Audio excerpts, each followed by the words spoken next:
The sibling soiree. Okay, so I have a question. Okay.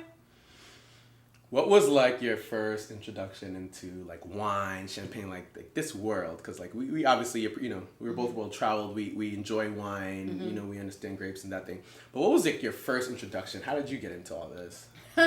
My first real experience, if I think about it was my first job out of undergrad, and it was my 22nd birthday. Okay. And my boss, who was maybe about 6 or so years older than I was, right? So I'm 20. Yeah, she was like 30, and was like, "Oh, I'm gonna, take you out for a drink for your birthday." Okay. And I was like, "Okay." So she took me to this real like shishi hotel lobby, like dimly lit candles. Yeah. I was open. Fresh out of college. My God. I was just like, what is this world? I've been missing out. Yeah. And she bought a bottle. So this wasn't like, oh, you're in school and I'm going to pay $8 for Long Island. And like she spent money on a bottle.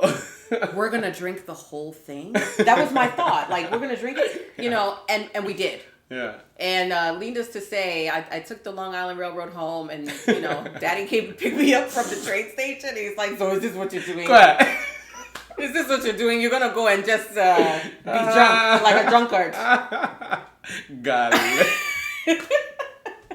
That's funny. But that was my first experience, and she, again, a woman in her 30s, like she would have some of these events at her house, and she would invite us, and I remember just seeing this spread of like beautiful glasses out and wine and like women, like just talking. And so those were kind of my first experiences. And then I moved on. And now my job included some travel. Okay. And again, I felt like that changes everything. It changes everything. And like wine is supposed to be this sophisticated thing, right? And I felt like, I'm trying to become this sophisticated person. Shout out to Sophisticated Sojourner. Hey. But I said, okay, let me order. So I remember being on a flight, and I ordered what they had, which was a Pinot Grigio. Not knocking anybody who likes Pinot Grigio, but it's like super dry, super acidic. Like, I didn't like it at all. But I felt Did like... you drink it? Yeah, I drank it. Because you drank it. Of course I drank it. Isn't it that bag? You like... No, because maybe this is what I'm supposed to do. Right. Maybe this is how it's supposed to be. Yeah, this is what fancy wine tastes like sometimes. So I'm going to force myself to drink it until I like it. Yeah.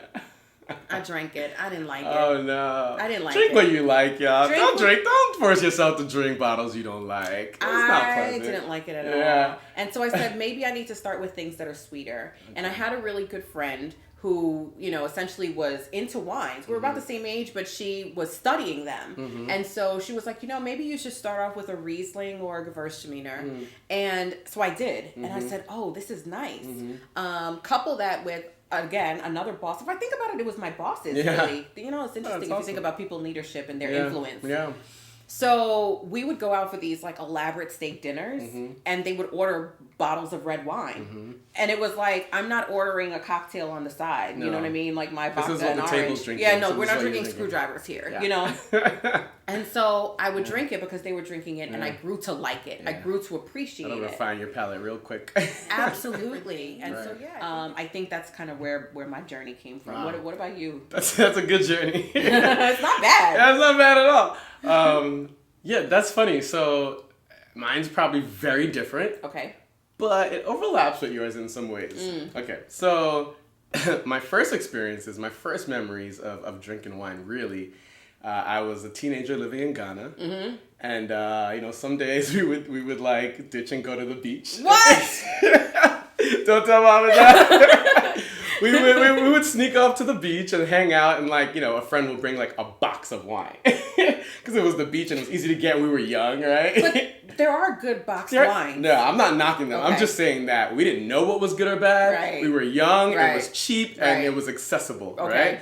So someone would bring a box of wine, and we would be drinking on the beach. It was a group of us. We all got a few sips, and we were rebels. We felt good. You know what I mean? I'm sure you felt good. It was a fun day. It was a fun day. You know. Right. But that wasn't like a wine experience. That was like my first time tasting it. Okay. Like you said, same. You drink wine through college, and you're not fully enjoying it. You don't really know about it. Fast forward to post college, it was actually with you. We were in Central Park. Another influence. Yeah, well, you've had a lot of influence on my life. good and bad, right? Can you tell I'm the older one? Okay, Yeah, just yeah, checking. of course. Anyway, don't Yeah. get too known. Anyways, Okay. we were in Central Park. And I think there was a concert nearby. We were having a picnic. It was you and your friend. Is this the same friend that you said? It's the same that friend. study wine? Yeah. Okay, this is perfect. That's what I was saying. I think it overlaps a little bit. We were going to see CeeLo Green or something. Yes. But we didn't go inside. We were going to see him, but we didn't get in for some reason. So we decided that we would go pick up stuff and picnic outside of it. So we could hear the concert. Right. Because we were close by. Right. And we had a couple of bottles of wine. Some really good hors d'oeuvres, like some prosciutto, like, little like and I think we were running low on wine. So your friend called her other friend, who I think was joining the party on the way, and said, "Hey, can you pick up a couple of bottles of wine because we're running low?" And I guess you knew him too. You screamed into the phone, "As long as you don't pick up any dirty Pinot Grigio." And I was like, "Whoa." What? And you know what? I honestly, to this day, I don't know if, I've tried a lot, and I've come across Pinot Grigios that I like. Right. But it's still a little ingrained in my head. Like, I don't like Pinot Grigio either. Dirty. No. That stuck with me for a long time. That's hilarious. It is funny. But Gosh, I didn't know that. Yeah, that was a very, like, permanent memory in my mind. The sibling soiree.